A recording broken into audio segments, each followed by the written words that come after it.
Assalamualaikum warahmatullahi wabarakatuh. Salam sejahtera bagi kita semua. Yang terhormat, Ibu Dr. Anda Lilik Tresnawati MPD dan Pak Abdul Malik SPD MPD selaku dosen pengampu mata kuliah Psikologi Sosial serta teman-teman yang berbahagia. Alhamdulillahirrahmanirrahim. Puji syukur kita panjatkan kepada Allah Subhanahu wa Ta'ala yang telah melimpahkan rahmat serta hidayahnya sehingga kita dapat berkumpul lewat tatap muka. Sholawat serta salam senantiasa tercurah kepada junjungan kita Nabi Agung Muhammad SAW yang kita nantikan syafaatnya kelak di yaumul akhir.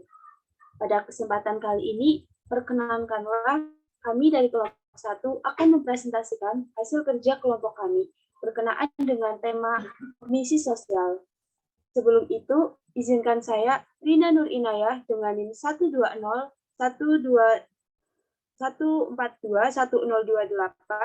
memperkenalkan anggota dari kelompok 1. Yang pertama, Diana Fitriani dengan NIM 12014210113 sebagai pemateri, Kalimah dengan NIM 12014210114 sebagai pemateri, Putri Damar Timur dengan NIM 12014211021 sebagai pemateri, saya Lina Nur Inayah dengan NIM 12014210228 sebagai moderator, dan Grasawa Diva Firlia Makta dengan NIM 12014211061 sebagai pemateri.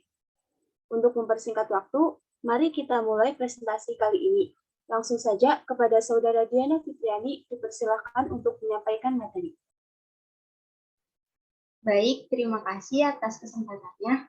Di sini saya akan menjelaskan dan menjabarkan latar belakang. Munculnya kognisi sosial pada tahun 1970-an menandai perubahan fundamental tentang bagaimana para psikolog sosial mempelajari tentang manusia. Sebelum tahun 1970-an, psikologi sosial didominasi oleh doktrin pemahaman behaviorisme yang menyatakan bahwa untuk menjadi ilmiah, psikolog hanya harus mempelajari perilaku terlihat dan membuat kesimpulan tentang pikiran dan perasaan terjadi di dalamnya. Psikolog sosial mulai menyadari bahwa bagaimanapun juga tidak mungkin untuk memahami orang tanpa memeriksa bagaimana mereka berpikir dan merasakan. Sehingga pada tahun 1970-an, para psikolog sosial mulai fokus studi pada pikiran dan perasaan manusia. Metode dan teknik yang dikembangkan pengamatan langsung dan tidak langsung dari proses mental, sehingga proses ini dapat dipelajari secara ilmiah. Istilah kognisi sosial mulai banyak digunakan pada tahun 1980 dan mencakup sebuah gerakan yang luas untuk mempelajari apapun pemikiran oleh orang-orang dan tentang hubungan sosial. Boleh next slide. Pengertian kognisi sosial. Menurut Baron dan Brian 2003, kognisi sosial adalah cara kita menginterpretasi, menganalisa, mengingat, dan menggunakan informasi tentang dunia sosial. Kognisi sosial dapat terjadi secara otomatis. Contohnya saat kita melihat seseorang dari suatu ras tertentu, Cina misalnya. Kita seringkali secara otomatis langsung berasumsi bahwa orang tersebut memiliki ciri khas atau sifat tertentu. Kapasitas kognitif juga terbatas. Selain itu, terdapat suatu hubungan antara kognisi dan afeksi. Bagaimana kita berpikir dan bagaimana kita merasa. Teori kognitif sosial adalah teori yang menonjolkan gagasan bahwa sebagian besar pembelajaran manusia terjadi dalam sebuah lingkungan sosial. Dengan mengamati orang lain, manusia memperoleh pengetahuan, aturan-aturan, keterampilan, strategi-strategi, keyakinan, serta sikap. Saya kembalikan kepada moderator. Terima kasih kepada Diana Fitriani. Selanjutnya kepada Saudari Kalimah dipersilakan untuk menyampaikan materi. Baik, terima kasih kepada moderator atas kesempatan yang telah diberikan. Selanjutnya, saya akan menjelaskan mengenai skema. Dalam kognisi sosial ini terdapat 4 bagian. Yang pertama ada self skema. Self skema itu berisi karakteristik diri sendiri. Menurut Nasby 1989, self skema ini memiliki fungsi untuk mengorganisasikan ingatan abstrak dan konkret tentang dirinya sendiri, serta mengendalikan pemrosesan informasi yang relevan dengan dirinya sendiri. Yang kedua ada person schema, yang mana skema ini memuat informasi mengenai tipikal orang dan lebih berfungsi untuk mengkategorikan orang lain, termasuk prototype yang berkaitan dengan kelompok orang tertentu. Jenis skema ini sering disebut dengan teori kepribadian implisit, karena pandangannya lebih membahas mengenai ciri-ciri kepribadian seseorang dan semacamnya. Yang ketiga ada skema peran. Skema peran ini memuat konsep-konsep tentang norma dan perilaku yang sesuai bagi kelompok orang dari berbagai kategori sosial atau status tertentu. Skema ini memiliki peran yaitu menunjukkan cara kita yang mengharapkan perlakuan tertentu saat memerankan peranan tertentu. Yang keempat ada skema kejadian. Skema kejadian ini berisi pengetahuan tentang urutan kejadian sosial. Melalui skema ini, kita akan lebih memahami dan mengingat kejadian untuk mengkaitkannya dengan kejadian yang sedang dialami. Bisa next slide. Selanjutnya ada proses pembentukan kognisi sosial. Dalam pembentukan kognisi sosial ini akan terjadi sebuah proses yang berlangsung berurutan. Dari proses inilah akan terbentuk kognisi sosial di mana seorang individu akan menganalisa hingga memahami hal-hal di sekelilingnya. Proses yang terjadi pertama ada attention atau perhatian. Dalam proses yang pertama ini, seorang individu akan mulai melihat kejadian-kejadian atau gejala sosial di sekitarnya. Dalam skema ini berperan sebagai penyaring informasi di mana individu memiliki informasi mana yang baginya penting untuk masuk ke kesadarannya dan disimpan di dalam otak. Yang kedua ada encoding atau pengkodaan. Pengkodaan inilah adalah merupakan proses penyimpanan informasi ke dalam otak. Informasi yang tersimpan ini merupakan fokus dari perhatian di proses sebelumnya dan memungkinkan untuk tersimpan di dalam otak dalam jangka panjang. Setelah seorang tersebut memperhatikan sebuah kejadian, dia akan menyimpan kejadian tersebut ke dalam memorinya. Proses inilah kejadian sosial yang terjadi di sekitar individu tersebut akan tersimpan dan membuat ingatan khusus pada individu tersebut. Tidak hanya itu, ingatan kejadian itu bisa menimbulkan pesan khusus dan memiliki arti. Yang ketiga ada retrieval atau mengingat kembali. Proses pembentukan kognisi sosial ini juga melibatkan tahapan retrieval, yaitu mengingat kembali ingatan yang pernah disimpan. Dalam proses ini, terjadi pemilihan informasi tentang apa yang paling siap untuk diingat dan memanggil informasi tersebut untuk disesuaikan dengan hal-hal lain yang mereka alami. Selanjutnya ada bias negativitas. Bias negativitas ini adalah sebuah kecenderungan untuk seseorang lebih memperhatikan hal-hal atau informasi yang sifatnya negatif. Maka dalam hal ini, informasi negatif memiliki pengaruh yang lebih kuat dibandingkan informasi yang sifatnya positif. Contohnya, ketika kita diberi informasi bahwa kita akan bertemu klien yang pintar, profesional, namun pernah berurusan dengan polisi terkait tindak penipuan, maka kita akan lebih fokus dengan informasi keterkaitan orang tersebut dengan kepolisian.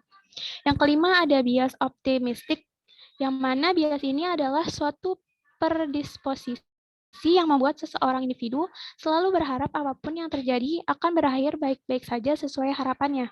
Dalam hal ini, seseorang berpikir bahwa dirinya akan lebih berpeluang mendapatkan keuntungan dan keberhasilan dibandingkan dengan kegagalan seperti orang lain.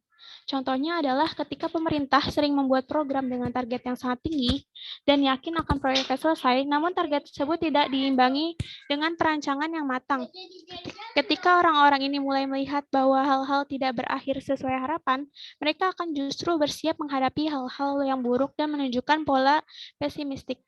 Yang keenam ada terlalu banyak berpikir.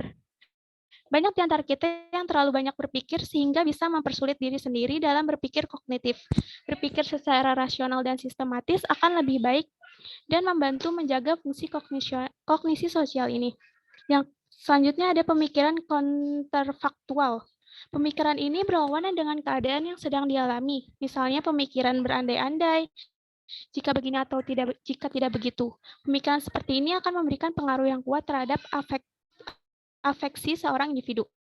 Yang terakhir adalah halo efek, yang mana biasanya ini terjadi pada pertemuan pertama seseorang dengan orang lain. Misalnya kita seorang individu tertipu dengan penampilan orang lain sehingga menciptakan kesan yang salah tentang orang lain tersebut. Sehingga halo efek ini bisa terjadi akibat cara berpikir seseorang individu yang cenderung mengelompokkan atau mengkategorisasikan sifat-sifat manusia. Terima kasih, saya kembalikan ke moderator. Terima kasih kepada Kalimah. Selanjutnya kepada Putri Damar Timur untuk menyampaikan materi. Baik, terima kasih atas kesempatan yang telah diberikan. Yang selanjutnya yaitu heuristik atau jalan pintas mental. Heuristik sendiri yaitu aturan sederhana untuk membuat keputusan kompleks atau untuk menarik kesimpulan secara cepat dan seakan tanpa usaha yang berarti. Heuristik dibagi menjadi dua macam. Yang pertama yaitu heuristik keterwakilan, yaitu sebuah strategi untuk membuat penilaian berdasarkan pada sejauh mana stimulus atau peristiwa tersebut mempunyai kemiripan dengan stimuli atau kategori yang lain. Contoh, kita mengenal Ratna sebagai pribadi yang teratur, irama, rapi, memiliki perpustakaan di rumahnya, dan sedikit pemalu. Namun kita tidak mengetahui pekerjaannya. Mungkin kita langsung menilainya sebagai pustakawan. Dengan kata lain, kita menilai berdasarkan semakin mirip seseorang dengan ciri-ciri khas orang-orang di suatu kelompok, semakin mungkin ia merupakan bagian dari kelompok tersebut.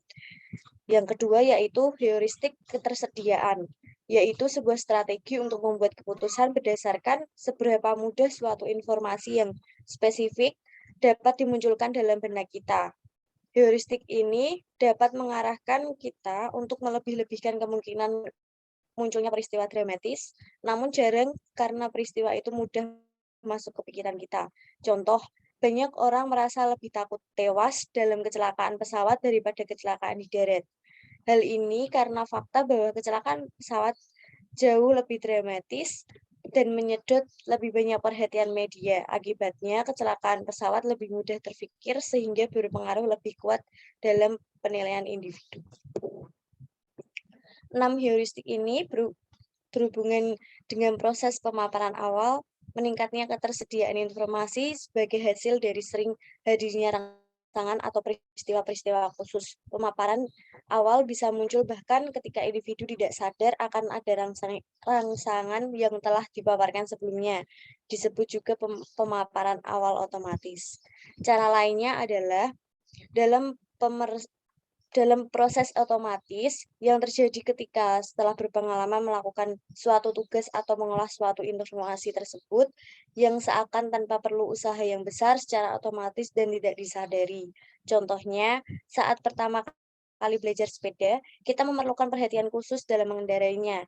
Seiring dengan berkembangnya keahlian bersepeda kita dapat melakukan tugas-tugas lainnya seperti berbicara sambil bersepeda.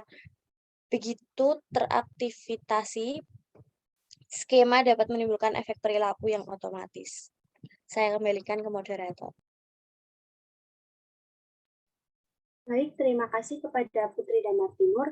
Selanjutnya, materi akan dibawakan oleh Saudari Grasalwa. Kepada Grasalwa, dipersilakan. Baik, saya di sini akan menjelaskan sumber-sumber kesalahan. Yang pertama adalah bias negativitas.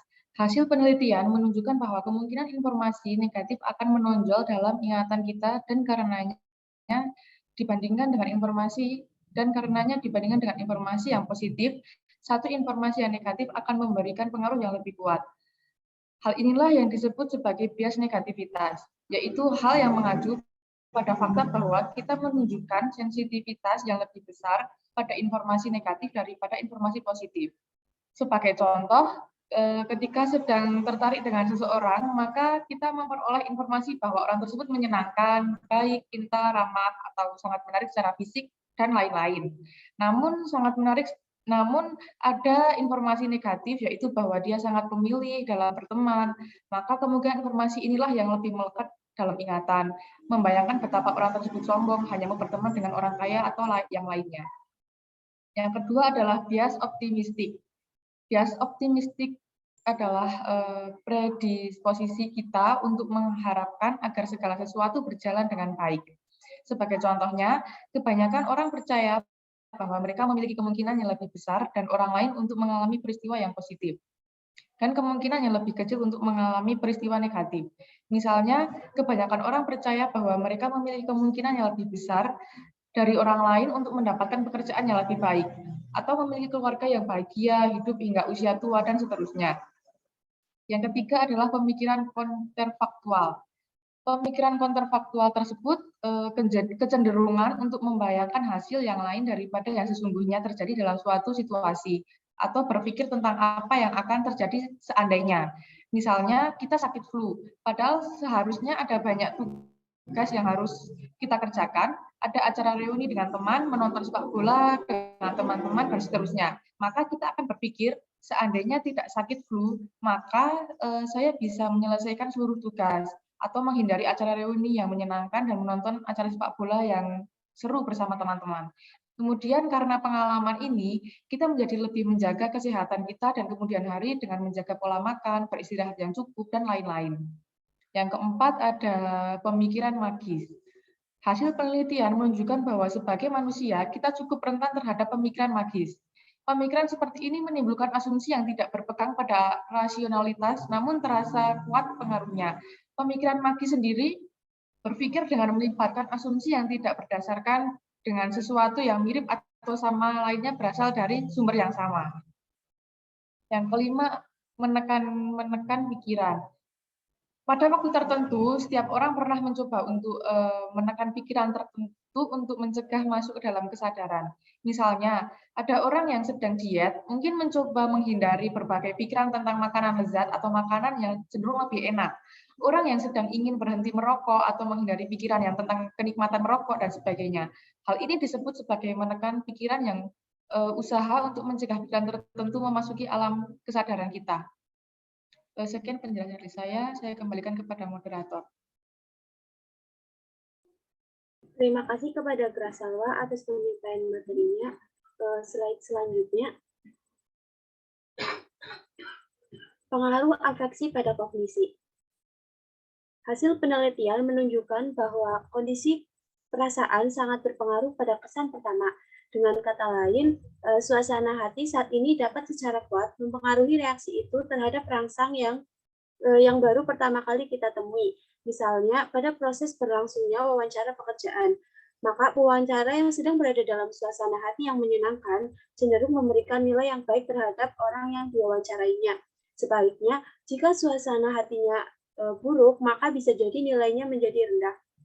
Pengaruh afek lainnya pada kognisi adalah pada ingatan, antara lain adanya ingatan yang bergantung pada suasana hati atau mood dependent memory, yaitu fakta bahwa apa yang kita ingat dalam suatu suasana hati tertentu dapat ditentukan sebagainya oleh apa yang kita pelajari sebelumnya dalam suasana hati tersebut. Misalnya, ketika kita menyimpan peristiwa yang menyenangkan dalam jangka waktu panjang, ketika sedang berada dalam suasana hati yang baik, maka kita akan cenderung mengingat peristiwa tersebut ketika berada dalam suatu situasi yang serupa. Pengaruh kedua adalah efek kesesuaian hati atau mood congruence effect, yaitu kecenderungan untuk menyimpan atau mengingat informasi yang positif ketika berada dalam suasana hati yang positif dan informasi yang negatif ketika berada dalam suasana hati yang negatif. Dengan kata lain, kita memperhatikan atau mengingat informasi yang sesuai dengan suasana hati kita saat itu. Slide selanjutnya.